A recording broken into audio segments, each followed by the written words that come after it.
आज हम पढ़ रहे हैं हमारी हिंदी की पाठ्य पुस्तक वीणा का पाठ नंबर 14 कक्षा 3 के लिए किसान की होशियारी। इस पाठ में हम पाठ के साथ साथ प्रश्नोत्तर भी करेंगे। तो आइए शुरू करते हैं। एक किसान अपना खेत जोत रहा था। अचानक कहीं से एक भालू आ गया। भालू किसान को मारने झपटा। किसान ने कहा, मुझे क्यों मारते हो?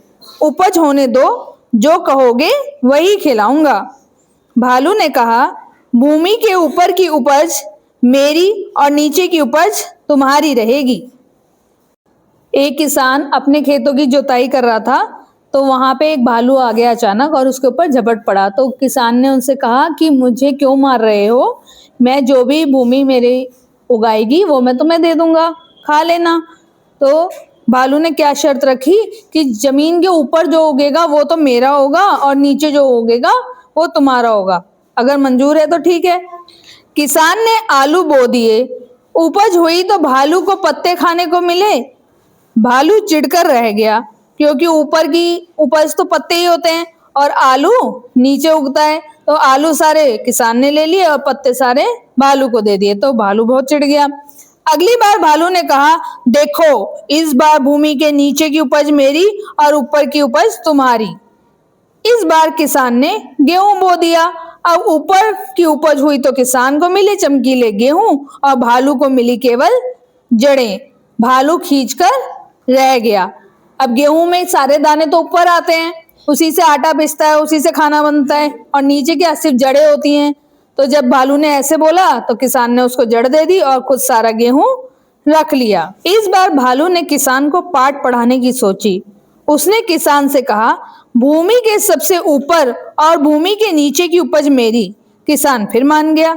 इस बार किसान ने लगाया गन्ना। जब उपज हुई तो भालू को मिले पत्ते और जड़ें और भालू का सिर चकरा गया, क्योंकि गन्ने के जो खेत होते हैं उसमें जो उसका तना होता है वही सबसे मुख्य होता है जिसे खाते हैं। बाकी ऊपर के पत्ते भी बेकार होते हैं और नीचे की जड़ें भी बेकार होती हैं, जो उसने किसको दे दी?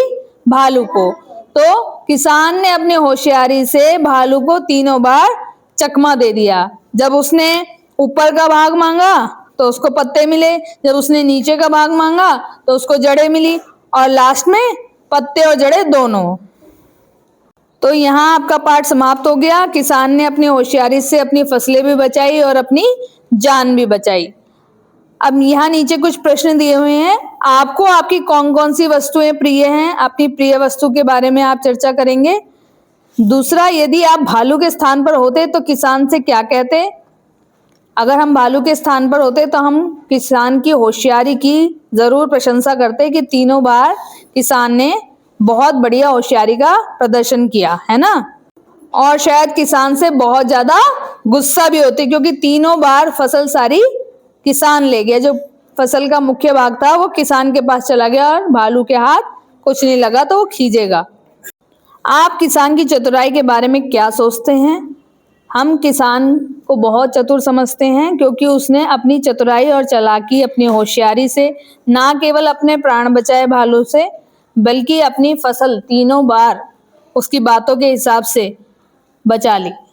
जैसा भालू ने कहा वैसा किया, और ऐसी वस्तुओं को बोया जिससे भालू की बात भी रह जाए और उसकी फसल भी बच जाए।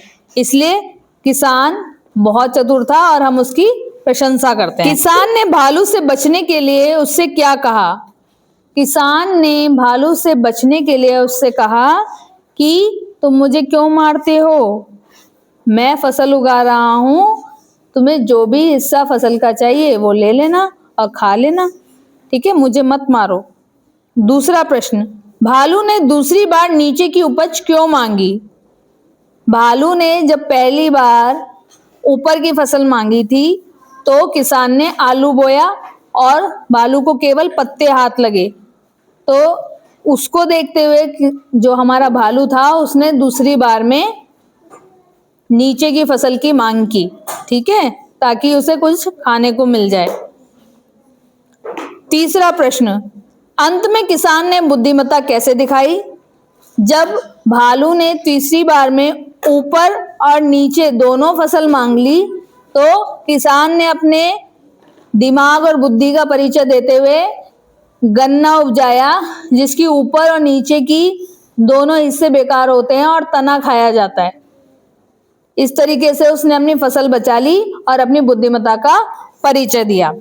चौथा प्रश्न, आप किसान के स्थान पर होते तो क्या करते? यदि हम किसान के स्थान पर होते तो हम भी अपनी फसल को बचाने के लिए अपनी बुद्धि का प्रयोग करते, और जिस तरह किसान ने अपनी फसलें बचाई उसी प्रकार हम भी अपनी फसलों को बचाते। अगला प्रश्न है भाषा की बात। उचित विराम चिन्ह दिए गए खानों में लिखिए। हमें यहाँ पे विराम चिन्ह लगाने हैं। कौन सा विराम चिन्ह यहाँ प्रयोग होगा वो बताना है। पहला है भालू किसान पर झपटा। यहाँ पर वाक्य खत्म हो गया हमारा, सरल वाक्य है तो इसके पीछे पूर्ण विराम आएगा। अगला है मुझे क्यों मारते हो। यहाँ पे प्रश्न पूछा जा रहा है, मुझे क्यों मारते हो। किसान ने भालू से प्रश्न किया है, इसलिए यहाँ पे प्रश्नवाचक चिन्ह लग गया है। उसके बाद अगला है उपज आई तो भालू को पत्ते खाने को मिले। ये सरल वाक्य है, इसलिए यहाँ पर पूर्ण विराम आ गया। चौथा है हम यह काम कैसे करेंगे। यहाँ पर प्रश्न पूछा जा रहा है कि हम यह काम कैसे करेंगे, तो इसलिए इसके आगे प्रश्नवाचक चिन्ह लग गया है। पांचवा है किसान को मिले चमकीले गेहूं। यहाँ पर सरल वाक्य है कि किसान को चमकीले गेहूं मिले, कोई प्रश्न नहीं हो रहा, तो इसलिए यहाँ पे भी पूर्ण विराम आएगा। जहां पे भी सरल वाक्य होता है, हमने अपनी बात कह दी, बात खत्म हो गई, वहां पर पूर्ण विराम आता है। इंग्लिश में जब हम इसे पढ़ते हैं तो पूर्ण विराम की जगह फुल स्टॉप लगता है, और हिंदी में एक डंडा खिंचता है जिसे पूर्ण विराम बोलते हैं। जब हम प्रश्न की बात करते हैं, जहां कोई प्रश्न पूछा जा रहा हो, वहां पे क्वेश्चन मार्क लगता है इंग्लिश में, और हिंदी में उसी क्वेश्चन मार्क को बोलते हैं प्रश्नवाचक चिन्ह।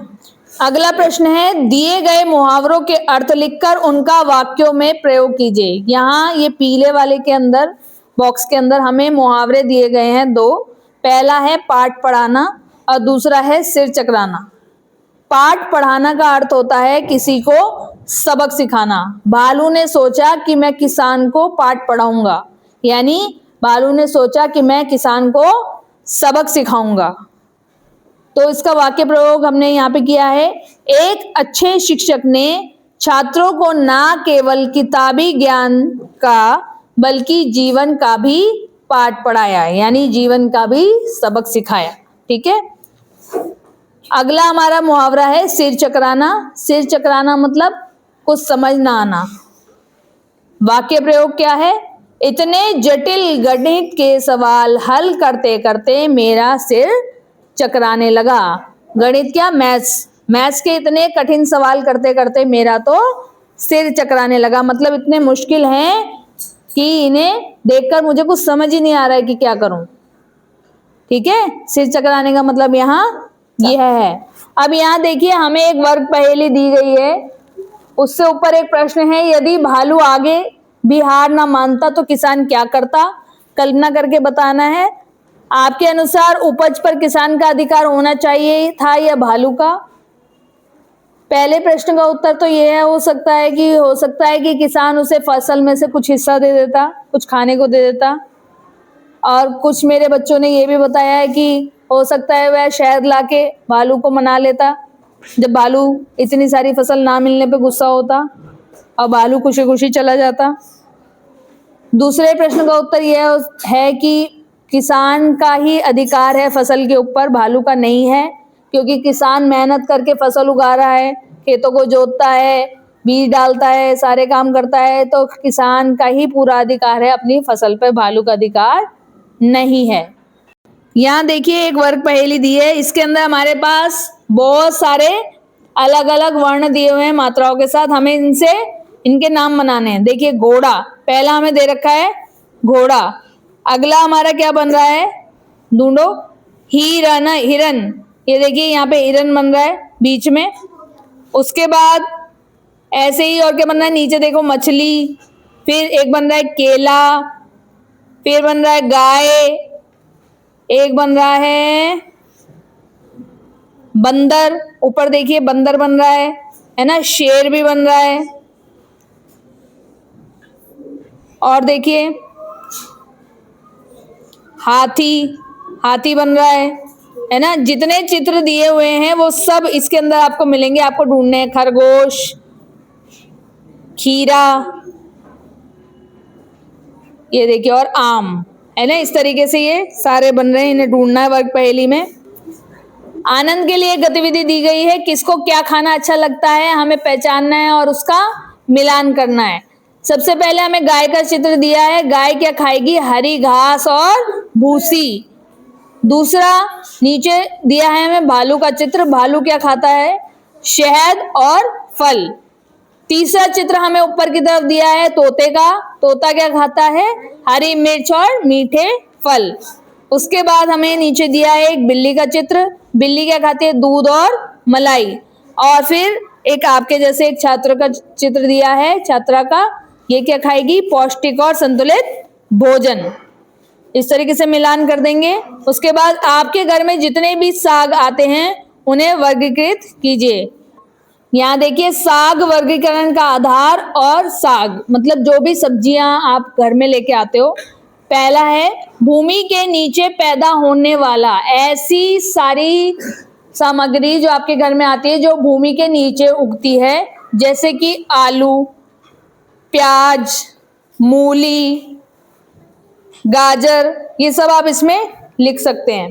दूसरा है पत्ते के रूप में खाए जाने वाले, जिन्हें आप पत्ते की तरह खाते हैं, जैसे कि मेथी, मेथी के पत्ते इस्तेमाल होते हैं, पालक,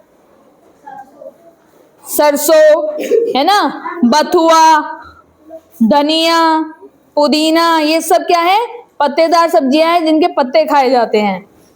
तीसरा है फल के रूप में उगने वाला, ऐसे जो फल के रूप में उगते हैं, जैसे कि आम, केला, अमरूद, और जितने भी आपके फल हैं जो ऊपर आपके लटकते हैं पेड़ों पे, उनको फल के रूप में उगने वाले। और सब्जियों के नाम देंगे तो आप खीरा हो गया, खीरा भी लटकता है फल की तरह, है ना, तोरी हो गई, घिया हो गया। अगला है फली के रूप में खाए जाने वाले, जो फली के रूप में, जिनको आप अगर खोलोगे तो बीच में बीज निकलेंगे फली के रूप में।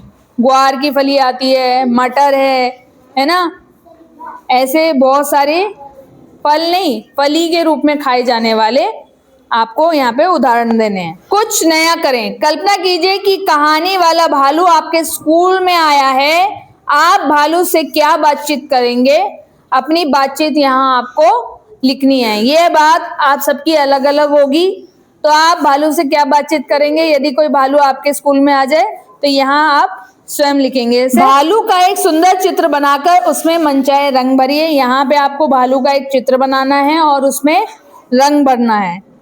और आखिरी में आपको एक बोलने के लिए कुछ लाइंस दी गई हैं। ऊंट ऊंचा, ऊंचा ऊंट, ऊंची ऊंट की पीठ, पीठ ऊंची, पूंछ भी ऊंची, ऊंची पूंछ, ऊंचा ऊंट। यह लाइन आपको बोल बोल के देखनी है। इसमें कई बार बहुत गलतियां होती हैं, तो आप जितना बोलेंगे उतनी आपकी जो जबान है वो साफ होगी। तो इसको बोलने की प्रैक्टिस आप सबको करनी है। तो यहीं आपका चैप्टर समाप्त हो जाता है। वीडियो अच्छी लगी हो तो चैनल को लाइक सब्सक्राइब करना ना भूलें।